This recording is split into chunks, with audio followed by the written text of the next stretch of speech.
కానీ ఈరోజు వాళ్ళు ఇట్లా మాట్లాడాల్సిందంతా మాట్లాడతాం, ఎవరు మాట్లాడినా అడ్డుకుంటాం, ఆ తర్వాత మేము వెళ్ళిపోతాం.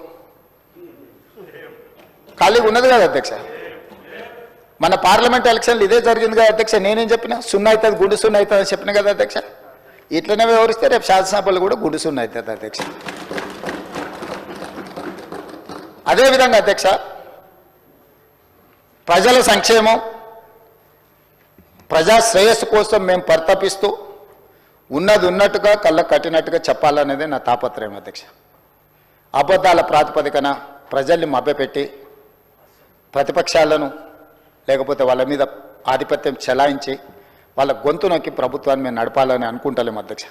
అందుకే తెలంగాణ రాష్ట్రం దేశంలోనే సమున్నతంగా అన్ని రంగాలలో నిలబెట్టాలనే తాపత్రయంలో మా మంత్రివర్గ సహచరులు తమరు ఈ వ్యవస్థలన్నీ కూడా మా ప్రభుత్వ అధికారులు కూడా సంపూర్ణంగా సహకరించబట్టి చాలా విజయాలు సాధించినాం.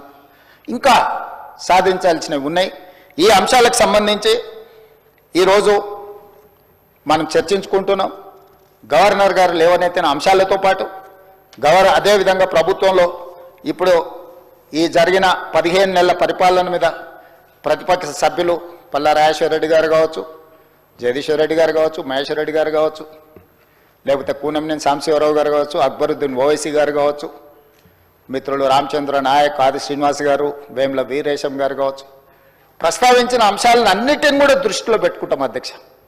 ఎందుకంటే ప్రజల శ్రేయస్సు కోసం, ప్రజలకు మేలు జరగాలన్నదే మా ఆలోచన. కాబట్టి ఎవరు ఏమాత్రం తెలంగాణ సమాజానికి ఉపయోగపడే సూచనలు చేసినా వాటన్నిటినీ తీసుకోవడానికి మాకు ఎలాంటి అభ్యంతరం లేదు అధ్యక్ష.